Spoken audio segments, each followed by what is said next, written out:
From the University of New Haven, I'm Bruce Barber, the General Manager of 88.7 WNHU, our award-winning radio station.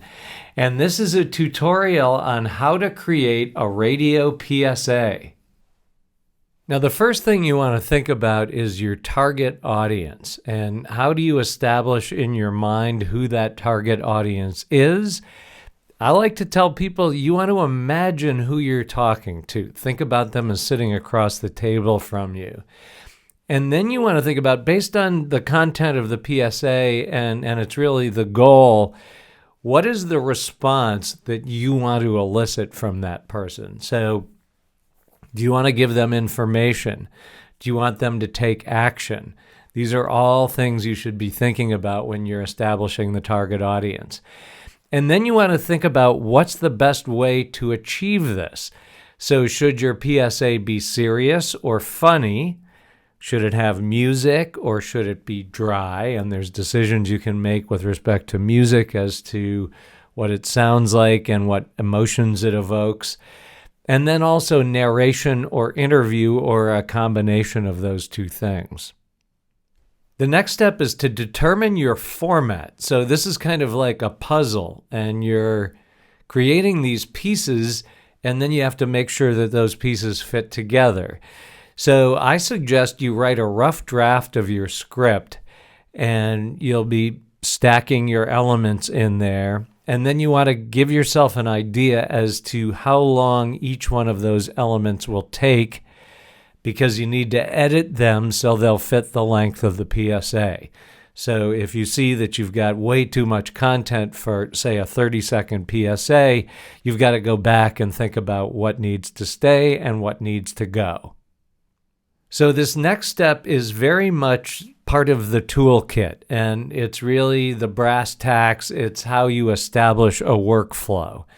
And I like to create a project folder that I use for things I'm working on, and I put it generally on a cloud-based service like Dropbox or Google Drive, just in case something happens to my computer or I have a bad crash or it gets stolen.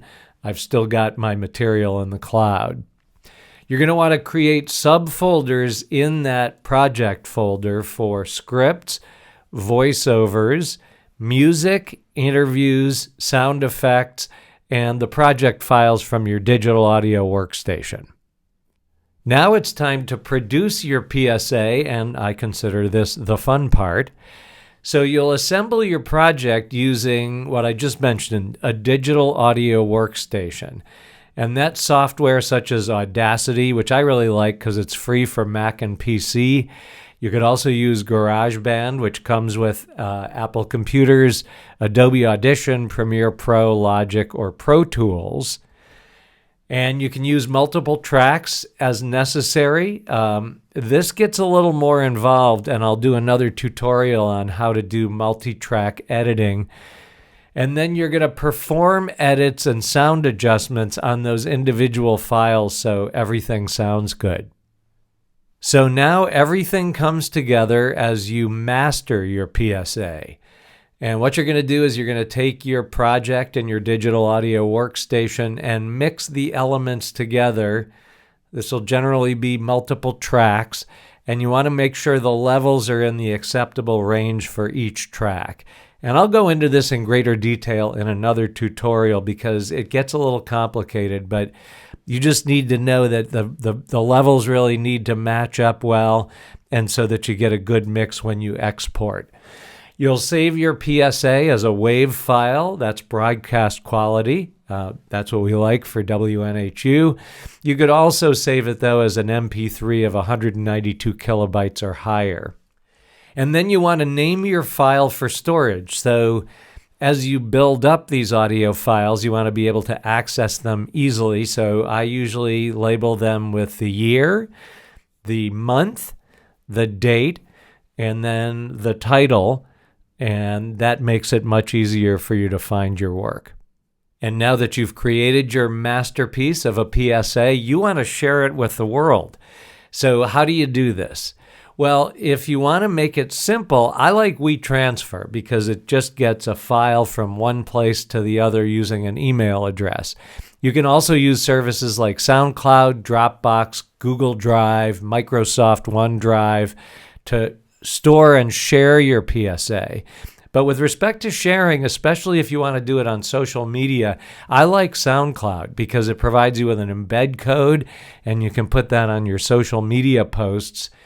And you can also feature your work on a personal website for future employers, which can be really important as well.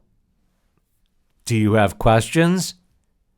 Email me, bbarber@newhaven.edu. I'm, as you can tell, so passionate about audio production, and I'm always happy to help.